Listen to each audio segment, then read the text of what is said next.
Yeah, this is what I kept saying in Barbados. There was a couple of waves that I really liked that reminded me of home. They weren't as good quality as some of the other waves I was surfing, but there was just so much water on them.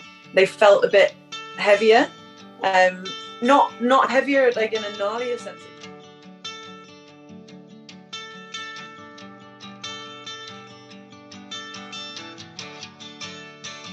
Hello and welcome to the UK Surf Show. We are your hosts. I'm Pete. And I'm Leighton. On this episode, we speak to Emily Grimes. Yep, Emily is a surfer from the northeast of the country, so she's in that North Sea, freezing cold, hardcore water. Yeah, she's hard as nails. But she's just got back from Barbados, where she's been living the dream for the last 4 months. Oh my God. So jealous. Yeah, she talks about it in this as well. And yeah. But she does loads of stuff, doesn't she? She's got many different hats. So she is a maths teacher, coolest maths teacher ever. Yep. She is a surfer, a surf coach. Yep. She is a team rider for North Core. Yep, starting up a surf school in the northeast. Yep. And that's also, she's going to try and start up for adaptive surfing as well. Yeah. So she's very busy. Yeah, very busy. And and she surfs herself as well, obviously. Obviously, yeah. Yeah. Yeah. So, yes, as Leighton said, she's sponsored by North Core as well. She's one of the North Core team riders. And if you do want 15% off anything you order at North Core... Oh, that was smooth. Wasn't it? It was until you ruined it. If you want 15% off anything you order at North Core, use the discount code UK Surf Show 2022. That is all capitals, all one word, UK Surf Show 2022. That'll get you 15% off anything you order. You can see the Beach Basher Pro and the Beach Basher Sport video that we put out recently that we've looked over and reviewed. Things are absolutely brilliant. Yeah, we love them, don't we? We love the surfing robes, changing robes. Yeah, changing robes. They're fantastic. I mean, the Sport one has like about 1 billion pockets all over it. And I think it's even got a little weed pocket on your arm. I don't think that's what it's made for, but, you know, if you're into that, you could use it for that. Yeah, so that's what you've got. Yeah, so not the weed, I've got the pocket. Yeah. So, yeah, I've got the Sport. It's got a little pocket on the top. It's got two pockets inside, 2 outside pockets, and a built-in liner, super windproof, waterproof, warm-proof, everything proof. Warm-proof. Yeah, I don't know what I'm saying, do I? No. And I've got the Beach Basher Pro, and that's the one with the detachable inner lining. So that basically means that you can wash the inner if you want, and it also, when it's the summer, and if you don't want that waterproof and windproof outer layer, you can remove it and just have like the towel inside. Yeah. So it's really handy. I might have to get one of those as well. Yeah, super comfy. Yeah. Have all the robes. Yeah. So, this one is with Emily, and here we go. Hi, I'm Emily. I'm a surfer from Newcastle in the northeast of England. I'm 27, and yeah, I don't really know what else to say to get us started. That's good.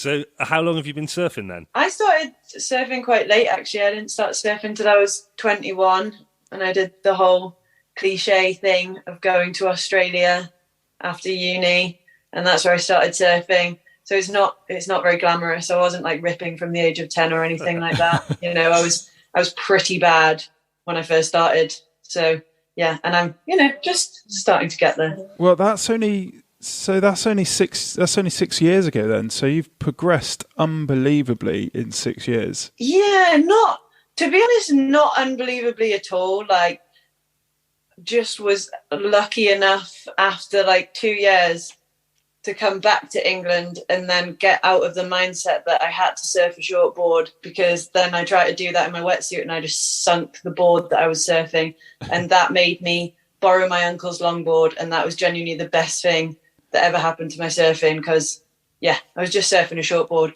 absolutely terribly.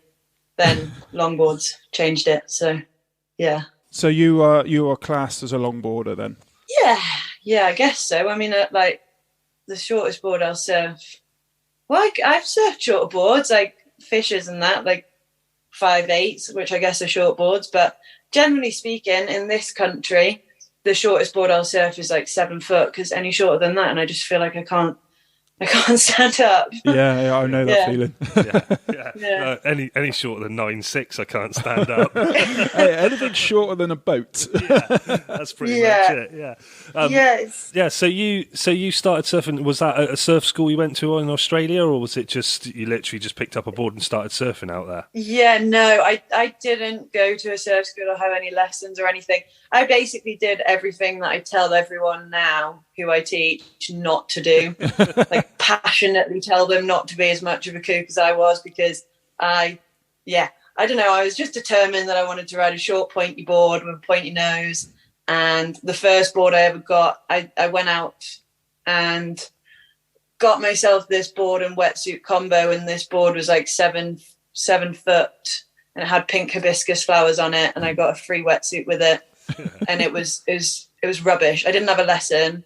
I couldn't bodyboard. I didn't even know. Yeah, I was just rubbish, and surprised I didn't drown. Yeah, I think that's one of the good things, actually, because we've done the same. You know, we went out, we didn't have a lesson, and that's one of the things we always tell people on the podcast now. If you're starting surfing, go and have a lesson, because there's so many things. It took us so long to learn. Oh, yeah. I mean, we've wasted years, really, didn't we? Yeah. That's just not even just with surfing, wasted years, to be honest. Just wasted years of life in general, yeah.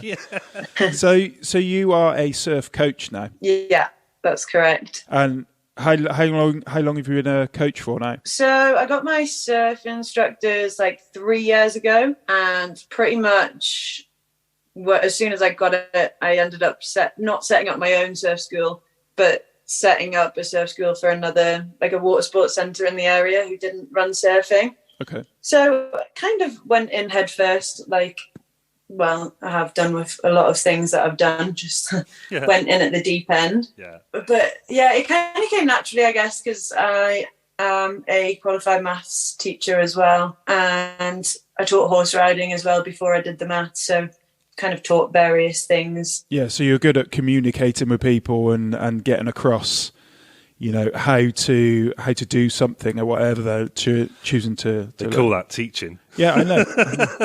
Yes. Well, just to make it out that it's a good skill to have.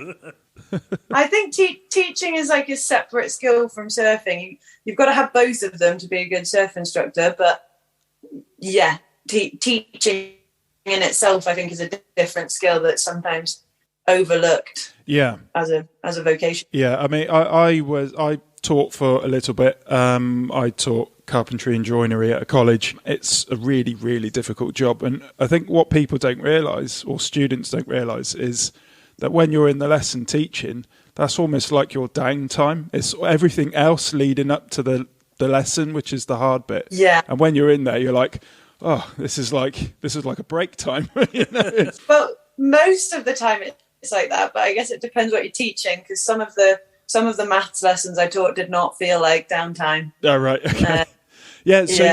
So a maths teacher that's a surfer, so you must be like the coolest teacher in the school. Well, technically I am not maths teaching at the minute. I'm doing a little bit of tutoring, but yeah, I finished last year and then made a decision to set up a surf school with my partner Chris. So we're kind of going to focus on that for a bit. And yeah, as much as school's great, like, it's also really nice to have more time to surf. And, you know, if I can avoid having a proper job, then I will. Yeah. Oh, living the dream. Oh, wow. That was going to be one of the questions, actually, are you still going to be teaching, or is it just the surf school that you're setting up? So you are just going full on into the surf school? Yeah, I mean, last year I was doing the teaching and doing the surf school, like not my own, but running it for someone else. And it was so intense, honestly. Like, I don't know, I just didn't have a minute, and I had I did, because I surfed loads as well. This was the problem. I burned the candle at like 20 different ends, and I was just a bit knackered. Yeah. And I ran myself into the ground to the point where I just needed to take some time off everything. Yeah. And how did that time off go, and where did you go? Yeah, it was lush. I went to Barbados. I just got back like a few days ago. Yeah. And yeah, it's funny because everyone kind of, when I got back, people were like, oh, were you teaching over there or people who came with their families, they went on holiday there, they saw me and they wanted me to give them lessons. And to be fair, I did give a few families like lessons with the local instructors. I just joined on. I couldn't help myself. But I was like, no, I'm actually just not working, which was a weird concept. Yeah. I think people were like, eh? But yeah, no, it was sweet. It was sunny every day. It was warm. I surfed in a bikini and I surfed every day. So yeah, it was epic. How long were you out there for? I was out for about 4 months. So September to January. Oh my God. Yeah. So jealous. Oh, I think people listen to this might hate you a little bit now because it's January when the sun comes out. You're like, oh, surfing in like bikini, so no wetsuit. Like, oh man, yeah. What is that like? I know. What a bitch I am. So seriously. What was the surf? Whereabouts were you in Barbados, and what was the surf like over there? So, I mean, Barbados is pretty small. It's like an hour to get from the bottom corner to the top corner. So I was staying in the southeast, which there's a few like left-handed breaks down there, and they generally don't get as big as the East Coast, but the wind it's not blown out all the time. Yeah. The East Coast kind of has waves all the time, but the winds, I'm sure, a lot. But basically, there's waves all around the island. It's a really cool setup. Like there's normally a wave somewhere every day. Like the West Coast will break sometimes, but I guess the West Coast is kind of more like, you know, when we get a swell over here in the Northeast, it's like exciting, and normally, I don't know, not always, but the wind's better a lot of the time than it is down in Cornwall and Devon. Yeah. Whereas Cornwall and Devon just have waves all the time, but there's, you know, wind's a bit more of a factor. So I guess it's kind of like that with the East and the West over there. And then the South is just in the middle of the two. Yeah, you got everything. Yeah. Well, I saw the way. I've seen some of the pictures you were posting on Instagram, and it just looked like absolute perfection. Every photo looked like absolute perfection. You know, perfect size waves. Not nothing that was too massive. You know, it just looks like you could just spend all day on a longboard there continuously. Pretty much, like it is ideal for longboarding and for like beginner intermediates. Really, I mean, it does have epic waves too, just not super consistently big, heavy waves. Not that I'm complaining about that, because I really, really enjoyed just sitting on my longboard during the cruising. Yeah. So I was looking through your Instagram, and so when people say, oh, you know, longboarder, the instant image that comes to people's head is like, you know, 3 to 5 foot waves cruising along, but you actually surf bloody huge waves on longboards as well, don't you? Because some of them are monsters that I've seen on there, and it looks absolutely terrifying. Relative, like we're not talking Nazare or anything like that at all. No, but you're talking double to triple overhead though on some of them, aren't you? Easily. Yeah. Do you know what? I've kind of Barbados that was the one thing that I don't know.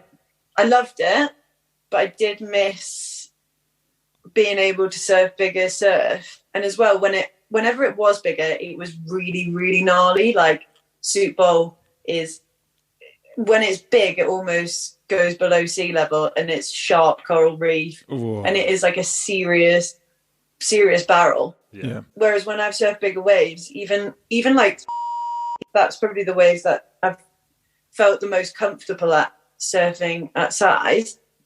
But I don't want to encourage people to surf it who shouldn't be surfing it by saying this, but it's like, for me, on the right swell direction, it's almost a bit friendlier compared to, even a wave half the size at Soup Bowl. So I really haven't surfed anything that scared me. Yeah.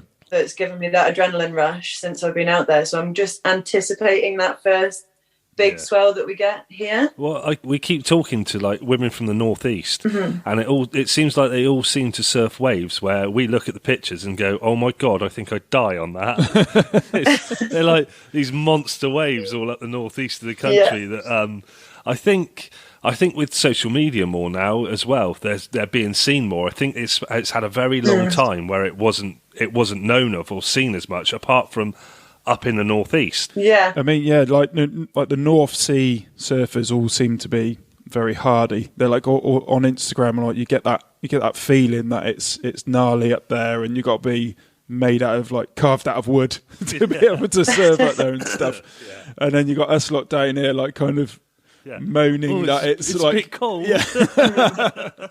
Yeah, I suppose. Although, like, I don't know. Since I've got back, it's been pumping down your way, and we've not really had anything. So I almost feel like, I don't know. I mean, it's been pumping, but we haven't been going. Yeah, it's just that's fair. Life is getting in the way all the time at the moment. It's painful. Yeah. It's really painful. But no, I think the brown water makes it seem more gnarly. Yeah, I mean the waves are chunky as well. It looks like there's a lot of water moving around as well. Yeah, this is what I kept saying in Barbados. There was a couple of waves that I really liked that reminded me of home. They weren't as good quality as some of the other waves I was surfing, but there was just so much water on them. They felt a bit heavier. Yeah.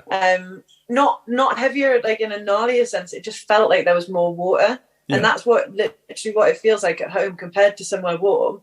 The wave is just thicker. And I feel like that's why I'm more inclined to surf bigger waves at home is, well, first of all, the hood. Like, I feel like that gives you a little bit less spatial awareness. So you might just send it onto a big one without really realizing how big it is. Yeah. But also, I don't know, it just doesn't feel like you're going to hit the bottom. Yeah. I like that thought process of the hood. I'm trying to work out in my head how I can make some sort of hood with like binoculars in it, so I can just see just that little bit in front of me. I might be a better surfer then. I doubt it very much. Because you'll go for more things because you can't see. Yeah. Yeah.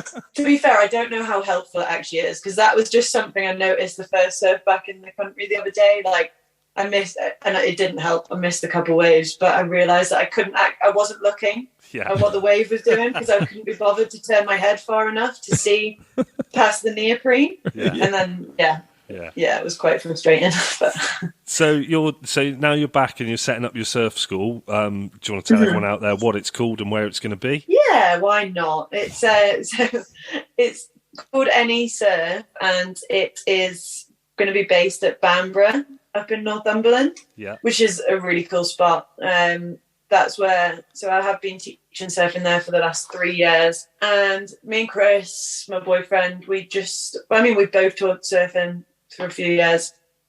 And we're both kind of control freaks. And I guess we just wanted to do it entirely our way.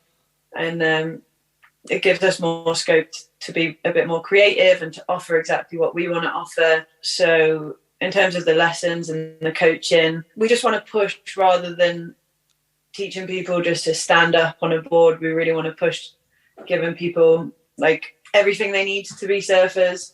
We also want to go down the route of really at the minute in Northumberland, there's no adaptive surfing offer. Yeah. And that's something that I'm really interested in. So I'm looking into setting up some kind of charity or community interest company alongside the surf school that will just allow us to offer surfing for people with disabilities and also for kids from disadvantaged backgrounds. Yeah. So like specifically some kids who might not be in mainstream school anymore, just kind of trying to get surfing to those kids who wouldn't necessarily ordinarily get to do it. That's fantastic. Yeah. That's so good. Well, when you launch that, make sure you let us know and we'll do what we can to help spread the word. And that's so cool. I don't know if you've listened to the episode we speak to Ben at Surfability, and they're in South Wales. Yeah. I'm sure if you contacted him, he'd be able to help you as well,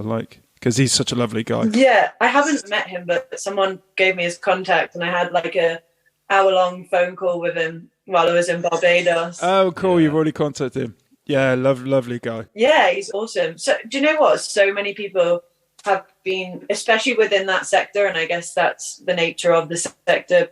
If you want to develop the sport in that sense to make it more accessible, then you are going to be slightly more forthcoming with sharing like information about how to run the business. But everyone's been so, what's the word? Yeah, forthcoming with helping her. Yeah. I guess. Everyone's very helpful. It's not like other sides of, you'd be hard pushed to contact another surf school and go, well, how do I set up? And they'd be like, well, I'm not going to tell you that. Yeah. Because, how do I make all the money? Tell me. But when you get into it and you start, you start teaching and stuff with the people with disabilities stuff, it had a massive effect on us, didn't it? It's such a powerful. It was a really powerful day because the sea just changes people like for the better. It was so good. Everybody comes away smiling, like all of the coaches, all the volunteers, obviously all the kids in the water. It's just good all round. It was so brilliant. Have you done that, like volunteered or helped with? Well, when we recorded the episode, Ben then said to us, "Do you guys want to get in the water?" And we're like, "Well, yeah, we got our stuff with us because we were going to go for a surf afterwards, but we'd love to help out in a session." And we did, and it was just the best thing ever. It was so good. And like we weren't surfing at all. We were like the guys that were stood in the water. I think he called them catchers, didn't he? Yeah, something like that. Yeah. When the surfboard comes in, our job was to move the board out the way if they wiped out, and then Ben would concentrate on saving the person on the board. And it was just amazing. Just watching everybody buzzing was like nothing else. It affected us. That's amazing. Well, it changed everything, didn't it? After that, massively. It's so rewarding. I feel like that's almost even not with the adaptive surfing side, but surf coaching in general. Why it's so rewarding and addictive. Yeah, because you see someone surfing for the first time, and you know from experience how cliche it is, but how it can actually change your life, because it completely changed mine. Yeah. And the course that I was going to go on, and not even just the course that I was going to go on, it just genuinely made me happier and more content. Yeah. With everything. Yeah. And just seeing that start to happen, and that like relaxation, and really just starting to be in the moment, that so many, especially young people growing up with Instagram and social media, don't necessarily get that opportunity to be in the moment and stop thinking about every other stress that's going on in their life. And surfing is just like one of a few, there's many different ways to achieve it, but I guess it's the one that stands out to us, so that's why we want to give it to other people. Yeah, absolutely. And we're with the surf school that you're setting up, because you said you're not just going to teach people how to stand on a board, you're going to teach them how to be a surfer. I think there's more schools like that starting to pop up now, and the ones that we know of are getting really successful, because people, they're not on holiday and they want to just stand on a foam board in the white water. They want to know how to do this thing properly. Yeah. Like you said, and it's going to completely change their life. For sure. Because they then travel and, it will also make like, what did we were talking about the other day, like surf widows, where, like wives have lost their husbands to surfing or whatever, or vice versa, that's what will happen. They'll end up becoming, because it dictates everything, doesn't it? Like the car you buy and everything. But there won't be any surf widows, because everyone will be doing it. So they'll be doing it together. That's true. That's true. Yeah. Nobody's working though. Yeah, this is true. I'm like in a weird headspace right now. Like, what is work? I don't know. But yeah, the other side of like not just teaching people how to stand up, like the progression side is super interesting, and I love like the technicalities of just like spotting exactly what someone's done wrong, telling them they've done it wrong, and then fixing it and it getting better. That is so satisfying. But there is also the other side where not just teaching someone to stand up. If someone doesn't even want to stand up, if they want to get a little hand plane or like wamper or something and just get smashed in the shore break, I want to facilitate that as well. Yeah. I think that's just so cool. Yeah. Just offering a good time then. Bit of both. Yeah. I mean, it's such a great thing to do with like having that spectrum, because there is surf schools that I've seen out there where they're just like, their aim is just to get someone standing up on a board, get them in, get them out, and that's it. That's their job done. But this, like the progression, like what you said then about, you like to see what people are doing and what they're doing wrong, what they're doing right. But like Leighton said earlier, you've progressed really quickly, and I know you said you haven't, but in like 6 years from going from not surfing to the ability you're at now, and I've seen videos and photos of you surfing, and you're a bloody good surfer, and that's not that's not a normal it's not a normal progression though, especially at 21 when you started. Because we've been surfing for like 3 times that length, and we are shit. We are really shit. Yeah. And you're also a North Core team rider as well. Yeah. How long have you been with North Core? I don't know, like 3 years now, I think. So if you say 3 years with North Core, right? So that means Mm-hmm. actually your progression to that level was not 6 years, it's 3 years. 4 years. 4 years. All 3 right. years. Maybe. You're right. Yeah. Yeah, 3 I years. don't know. Yeah. Well, to be fair though, when Northcore first started, like when I first started working with Northcore, I don't think I was technically that good. I would just surf big waves on a pink single fin longboard, which I think was, just stood out in the Northeast. Because, well, A, because I was a girl, and because there wasn't really many other girls in the water, maybe like one other. And yeah, I was surfing big waves that you're supposed to shortboard on a 9-foot single fin. I mean, that does take some skill, doesn't it? That does take some skill to surf big waves on a 9-foot board. Kind of. Yeah. So yeah, I think you're being modest. I don't want to sound like a dick. So yeah. No, you don't want to come on and go, actually, I'm a fucking amazing surfer. I'm the best up here. Yeah. No, we've seen videos. I mean, if I could surf what you the way that you do, I think I probably would turn into like, a bit of a dick. You're already a bit of a dick. You're not going to turn into one, are you? You've got no chance. More of one. Oh, that's bad. Yeah, turn into more of a dick. Yeah. To be fair, my friends and my boyfriend and anyone who surfs with me would probably say I'm a dick. So I'm just trying to, keep it real on the podcast. Yeah, I think that's, in all fairness, a lot of people we've spoken to and a lot of people we know and like become friends with through this and through surfing have all got that similar sort of vibe where they're sort of chilled out and relaxed. They like their surfing, but most of them, I think they find it fair to say that they are a bit of a dick. Wonder where you were going then. Yeah. Thought it was all going to be nice. Well, it does make you a bit selfish, doesn't it? Like you have to. Surfing is so selfish inherently. Yeah. You just do it for yourself, and I don't think that's a bad thing. But when you're doing it, I don't think you think with your normal brain. You think with this like brain that's just planted in as soon as you get in the water, and sometimes, you just don't act rational. Like, I'm not a horrible person in the surf at all. Like, I'm always genuinely quite nice to people. Yeah. But you just don't have the same thoughts. That I don't feel like the thought process works the same. No, it's always just one more wave, and you got to be somewhere, but it's just one more wave, and then before it, another hour is gone. How many times were you late for school teaching then, if you were surfing before school? I was I'm quite good at being bang on time.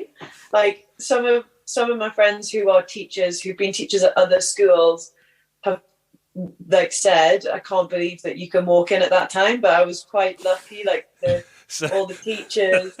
And so bang on time is you walking in at the same time as a student, isn't it? No, like 5 minutes before. Yeah, so it was all right.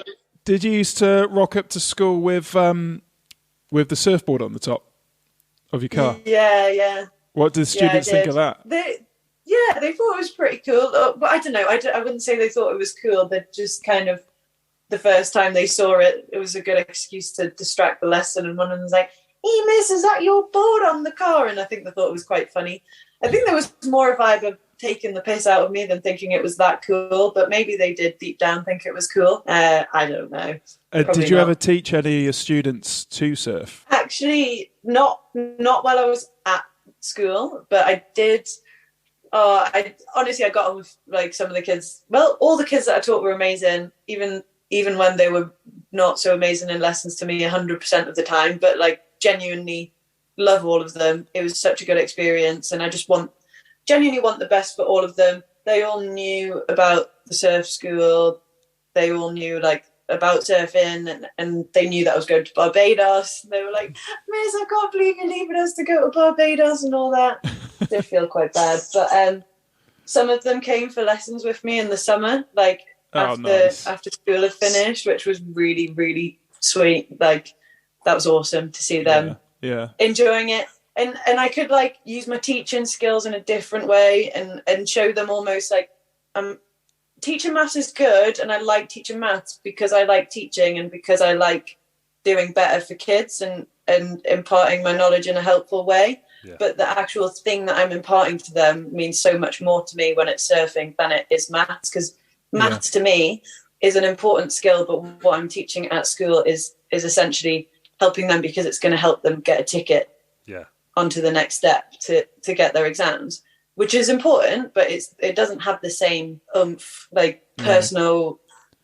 It doesn't affect me the same way than it does seeing them being kids. Like, we're all adults, just kids when we're in the surf, and just seeing these like teenagers just be kids and just enjoying themselves and like getting better at something and just getting that sense of achievement and success was unreal. It was epic. It's because you're teaching them your passion, aren't you? So that's what it means so much. Which I guess is why I'm supposed to be really passionate about maths, which would make me a better maths teacher. Anyway. So no, I did. So how do you find it with your like, does it help your mental health as well as your physical health, surfing? Do you find it works both ways? Yeah, I think it helps with mental health for sure, and obviously physical health. Yeah, like after being in Barbados and surfing every day, I wish I could surf every day here because I feel so much stronger. But mental health, yeah, like when comparing before I surfed to after I started surfing, and this drive that you can't really control to get in the surf and to keep going with something for no other reason than no reason at all. There is literally no reason. You don't know why you wake up at 6 a.m. and your body puts you into the car and it drives you to the surf and you get in and your brain still hasn't turned on, and then you've been in the surf for an hour and then it suddenly turns on. You're like, this is really nice. And then you get out and then you'll start thinking about what you have to do for the rest of the day. And if I have had a hard day, not even a hard day, because I don't like to say that I've had a particularly hard day because I don't want to belittle anyone else's hard day. Mm-hmm. But when I'm feeling a bit like angry or just not even angry sounds bad, like hungry normally causes the anger, or just being wound up by something out of my control. I just have to get in the surf. And as soon as I get in the surf, it feels better, even if I don't have an amazing surf. Yeah. And I know that it can have that effect for everyone. And I do genuinely think it stems down to just having time away from normal life and having time to decompress and having something that doesn't matter to put your energy into. Yeah. Yeah. Something that's fun. It's adult playtime, isn't it, really? It's yeah, for sure. Yeah, we used to ask the question a lot of can you describe how it feels to surf and when you catch a wave, but we got rid of that question quite quickly because too many times people just went, you'd say can you describe the feeling of surfing, and they'd just be like, it's just like it's like there's I don't know if anyone's been able to put it into words. There's been a few people who've come really close. Yeah. So but we can't remember what they said. No, I can't remember what they said. No. It is that that thing. Yeah, but then there's also the flip side where I have to really manage myself to not let it become negative, because my fear of missing out when it comes to surfing is next level. Yeah. So it's positive in a sense that it's good for your mental health.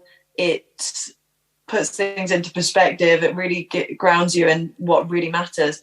But then also you're basing your life around something that doesn't matter at all, really. And then it's like 7 o'clock in the morning, you're checking the webcam. It's 1 o'clock in the afternoon, you're at work, you're in a meeting, you're checking the webcam. It's 3 o'clock, school's about to finish, you're sneakily checking the webcam. Oh my God, it's going to be dark in an hour, and it just drives you mad. Yeah, and you've got the other side of that as well. When you get an extremely long flat spell that you can't get out and do it, and it drives you. It can drive you insane, can't it? Yeah, I guess that's why we need to find other things that have the same effect. And there is other things, and you just got to find that balance. And I think it's taken me a lot of thought process to actually realise that. Yeah. So that made me think then, when you said you're at work and you're checking your webcam, I bet there was any student, I bet they never had a detention. Because you're like, I gotta go, this is done, bells rang, I'm out of it. Yeah, it makes you think think a little bit harder about giving the tension. And I actually saw a post today, like a little illustration just on Instagram that was going around. And what did it say? I shared it off the surf school thing because I thought it was just, the story of my life. It says, let me just pull up my calendar. It's a little cat on the phone, and then like the surf report and looking when they can fit something in. Oh yeah, I would look at the surf report and decide what day was the best to give detentions, and then if a kid got a detention on a Monday, I'd be like, right, your detention's on Wednesday. And then not that I'm giving out detentions left, right and centre, they should all be out surfing anyway, so that I'm just doing them a favour. I'm giving them the time off from the surf's good. You like that. You've been very naughty today and you'll have to stay behind next week. Next week you'll have to stay behind. It's hard. It's like you've got to but you just have to look after yourself, and like you have to be strict enough on yourself to I guess at that time it meant more to my mental health. Surfing meant more to my mental health because there was so much more genuine stress going on. Like teaching is stressful. Because there's always something else to do. You are never done. Like it's just an impossible amount of work and in an impossibly small amount of time. Yeah. So forcing yourself, and I think that's where a lot of like people that I know who have gone into teaching, I have friends who've gone into it and got out of it. I say that, and I've got out of it as well. If I didn't want to do the surf school, I would still be teaching, and I didn't find it wasn't that bad for me because I forced myself to go surfing, and I told myself it was okay to leave at 20 to 4. I think one or 2 days. Yeah, I think that's what you need, don't you? Like definite boundaries. So this is work time. This is time for me, because I know loads of people. Even when I worked at a college, the lines get blurred, and before you know it, they're doing like 15 hours a day. And it's crazy. Yeah. Like you said, the work's never done. It's you can't ever get to the end, can you? So the more you work, it's not like you're going to get to the end. So you may as well do what you need to do and go surfing. Yeah. Also, a lot of teachers, a lot of teachers, they haven't got that escape. And I know a lot of teachers that go out at a weekend and will just get absolutely smashed because that's their escape. And see the students. Yeah, see the students. On the night out. Yeah. Oh, this is embarrassing. Yeah. I mean, not even just teachers. Like every profession, there's, and I guess that's another beauty of surfing is that we have that thing that keeps us going, that keeps us from getting really drunk on a Friday night. Yeah. So. Yeah, because it could ruin the surf for Saturday morning. That's right. So on the subject of the surf, we always ask the question of what is your best wave you've ever caught and what is your biggest wipeout you've ever had? What is the best wave I've ever caught? Have you got one that just sticks in your memory and you think that was it? That was more or less perfection. Do you know what? Like I genuinely forget every wave that I catch by the next wave. Well, that's probably a good thing. That means your last wave is your best wave. Yeah, it means I'm living in the moment, I guess. Yeah. That's why you've progressed so quickly, because you don't actually remember what you've done before. You're constantly trying. I can have the best session of my life, and then it always gets frustrating at the end because you get tired, and then maybe the surf's got worse, which is probably the only reason I'm actually getting out. Yeah. And then I get out, and I swear to God, I just must have like real bad short-term memory loss, because in that moment, then all I'm thinking about was the previous 20 minutes when I didn't catch a good wave. I'm like, that was such a shit session. And then 15 minutes later, I was like, oh no, that was actually quite fun. I did get some really good waves, but by that point, I don't really remember. I don't know. I don't remember them. Well, you get a lot of waves by the sound of it, so yeah. What about what about on the negative then? If you can't remember the positives, you strike me as you're going to remember the negative really well. Like the wipeout question, I could tell by your face you were like, yeah, I've got one. Do you know what? It has actually just came into my head. Probably the worst wipeout I've got was at Croyd. And that it surprised me. Yeah. it wasn't even that bad. Like, it wasn't catastrophic, but it was a double wave hold down. Ooh. So, like, it was maybe head and a half, and like the initial wipeout wasn't that bad. I like tumbled a bit, but just, you know, when the water's so aerated and you can't get back up, that is probably the worst feeling. And I've had that feeling since, where you're just like fighting against that aeration. You're like, please, please, please don't let there be another wave. But there was one time at Croyd when there was another wave. Oh. And weirdly, I kind of relaxed a lot, which I guess people do say that is what happens. I did relax after the second one, but then just before my head broke out the surface, I was, very aware that I needed to breathe. Probably not even that bad, but... Yeah. No, that's the feeling, isn't it? I think everyone gets that. When people we speak to have had a really bad wipeout, they say they get to that point and they just think, oh, right, and you relax. You don't give up, but you do at the same time. You're like, oh, well, this is it. Well, you just know there's no point in fighting against it. You're never going to be able to swim against it. My thought process doesn't work like that. My thought process is like, oh, well, this is it then. I'm gone. And I give up and then come back to the surface. Oh, right, I'm all right, Yeah. All right, I better get on my board and paddle out the way. Yeah. Actually, I have nearly thought that I broke a back by smashing into my board. And that was in New Zealand. This was like just my thought process underwater. I was like, right, that's it. My back's broken. I just overextended it. But that was a pretty horrible one too. Yeah, sounds it. Oh, yeah. I don't know. But then again, 20 minutes later, I've forgotten about it and I've just caught a really good wave, and I'm over it. That's why you like being in the water. You've got memory like a fish by the sound of it. You're like that. Oh, what was that? Oh, what was that? Yeah. The fish memory's really good as well. Once I've just gotten a really good wave, got back to the lineup, I'm like, I'm sure it's my turn again. Just snaking anybody. It's not my fault. It's my memory. Yeah. I'm just like a fish paddling around in circles. Well, I mean, it's been absolutely fantastic talking to you, and I feel like we could just carry on chatting for ages. So, you know, best of luck with your surf school that you're launching. Thank you. Launched, and if you want to tell everyone again what it's called, the surf school, and where it is, and how to get in contact with you. Yeah, so it's Any Surf. It's in Bamburgh, Northumberland. It's really beautiful.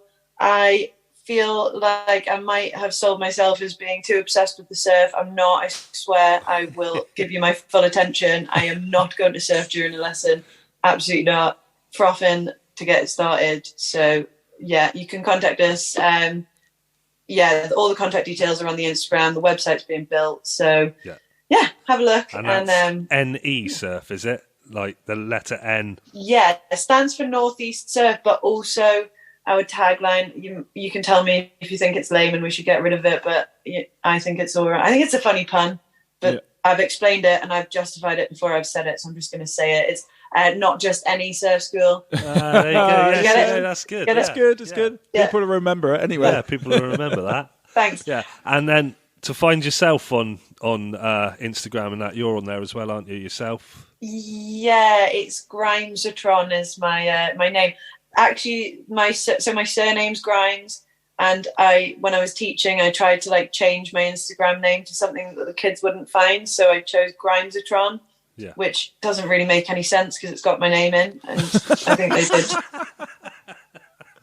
Yeah, amazing. But that's it. I'm not changing it now. So, well, good luck with the surf school, like we said, and I hope you get more waves. Yeah, thank you for having me, and please come up and visit Northumberland. I'm moving into a caravan soon, and we've got 2 spare bedrooms, so you guys are more than welcome to come check it out. You say that, but Leighton won't share anything with me ever again after the last time we stayed in my van. You wouldn't want him in the caravan. His snoring is out of this world. It's so bad. Oh, no. I didn't sleep all night long, and I nearly killed him.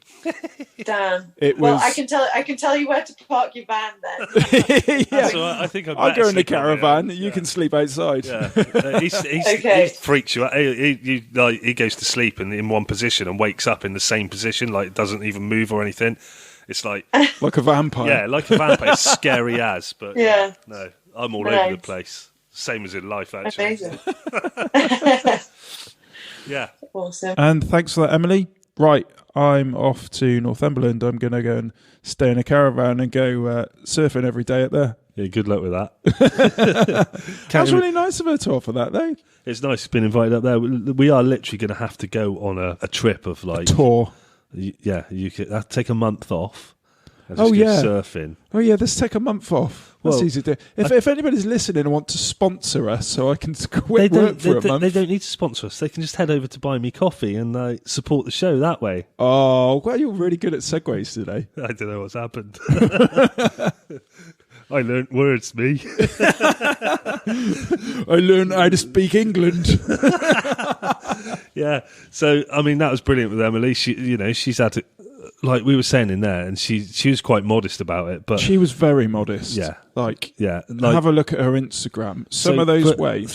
Starting surfing, within 3 years of starting surfing, she was like a North Core team rider. Yeah. And she said she got, she was like being very modest by saying, oh yeah, but I think that's just because I was one of the only girls in the water with a pink board surfing big waves. Yeah. You're like, I think it might have been the surfing big waves bit. That Not got just you, surfing big waves and ripping big waves, basically. Yeah. And I know, like, she's on a longboard, but, she's just incredible on the thing. You go over to her Instagram page and check out some of the footage of her surfing on there, and she's an absolutely incredible surfer. Yeah, she's walking the board and nose riding and stuff, and just effortlessly. And so she's a really good surfer. So anybody that wants a lesson from Emily is going to get a really competent surfer teaching you. Yeah, really good. And I mean, just a good fun chat with her. Yeah, she was really nice. We had a great time interviewing her. Yeah.